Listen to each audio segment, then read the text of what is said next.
کاریگەری ڕەوتە ئیسلامی سیاسیەکان لە نێو کۆمەڵگەی کوردی ڕای جیاوازی بەدوای خۆی داهێناوە. پێشنوێژ و تارخوێنی مزگەوتی پاشا لە هەڵەبجە پێی وایە کاریگەری نەرێنی ئاینیان هەبووە و چەندین گروپیان دروست کردووە کە یەکدیان ڕەت کردوێتەوە. هەوڵدان بۆ ئامانجە نەتەوەیەکان و یا با بڵێن دیندارانەکانی و کۆمەلگای عەرەبی زیاترە لە لای ئیسلامی سیاسی و خزمەت بەوانەکاتە بە کوردەواری خۆمە. ینی هەر بۆ من ئەوەندەی خەمی غەزەیەتی، ئەوەندە خەمی کوردستانینی، ئەوەندە خەمی ئەفریقایەتی بۆ ئەوەی لەوێکە ئەجددای وڵاتە عەرەبیەکان جێبەجێ بکە، ئەوەندە خەمی ئەوەی نیە لە ڕۆژهەڵات و لە ڕۆژئاوای کوردستان ئەو خزمەتانە بکە. بەشێک لە گەنجانی ئیسلامی سیاسی بە هۆکاری دواکەوتووی هەرێم و سنوردارکردنی ئازادی دەزانن، هەروەها تۆمەتباریان دەکەن بەهێنانی کولتوری تونڕەوی بۆ ناو کۆمەڵگەی کوردی و جێبەجێکردنی ئەجێندای وڵاتانی دەرەوە. ئەوان هاتن چیان کرد بۆ منە لە هەرێمی کوردستانە بۆ مدەی بۆ 35 ساڵەکە کارەکەن بە تایبەتر لە ناوچەی دەڤەری هەڵەبجەیەکە زەقی کردەوە ئەو بابەتە ئەو پانتایەیان زەق کردەوە کوشکردن تەماشاکەی جۆرێک لە داوڕانیان دروست کرد لە نێوان شارەکانی تر بەراورد بە هەڵەبجە، لە نێوان شێوازی بیرکردنەوە، شێوازی تەحمڵکردن، شێوازی مامەڵەکردنی ڕۆژگاری مرۆڤ.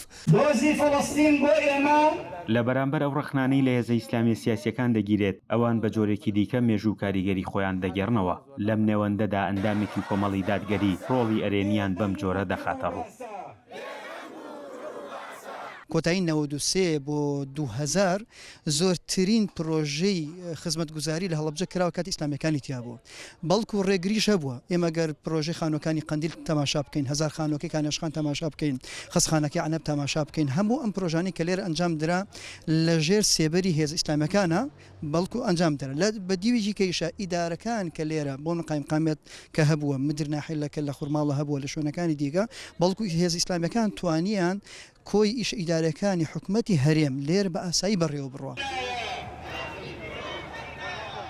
لە کاتێکدا ململانەی فکری لەسەر ڕۆڵی مێژووی هێزە ئیسلامیەکان لە ئاوادانکردنەوە و پرسە نیشتیمانیەکاندا بەردەوامە، پرسی کولتور و پۆشاک چاوێکی دیکەی لەسەرە. حزب ئیسلامیەکان هۆکاری سەرەکی بوون بۆ ئەوەی کە شەرعیەت و بەناوی کە ئەم جلو بەرگە شەرعیە و ئەم جلو بەرگە بۆ ئافرە شەرعیە ئەوان هێناویانە. جا ئەمەش کە لەگەڵ شەرعی ئیسلامە جلبەی کوردیش لەگەڵ شەرعی ئیسلامە یەکەگرێتەوە، هیچ کێشەیەکی نییە و مەلاکان مامۆستایانی ئاینی بێمشکیلە بوون لەگەڵیان. بەڵام ئەندامێکی خوشکانی یەکگرتووی ئیسلامی کوردستان دەڵێت جلوبەرگی کوردی بە شەرعی دەزانین و یەکپۆشیش لە ناوەندە پەروەردەیەکانیاندا مەرجێکی ناوەندە پەروەردەیەکەیە. ئێمە جلوبەرێک بە جلوبەرێکی شەرعیمان زانیە، وەک ئەوە نا ئێستا لە مناسبەکانە ئێمە و خۆمان زۆربێکمان جلی کوردی بەکارهێنن، بەڵام لە هەموو موسسەیەکە ئەگەر موسسەکە حکومی بێ یا موسسەکە موسسەیەکی ڕێکخراوی بێ یەک پۆشی هەیە، یەک پۆشی بۆ هەموو ڕەنگەکان ئاڵوانەی کەشتێ لە بەرکە، ئەمانیش وەکو قوتابخانەیە وەکو مەدرسەیەک وەکو چۆن ئێستا وەزارەت یەک پۆشی ڕێخستووە لە بینی ڕەنگەکانە بۆ ئەمساڵ، ئەمانیش بە هەمان شێوەیە.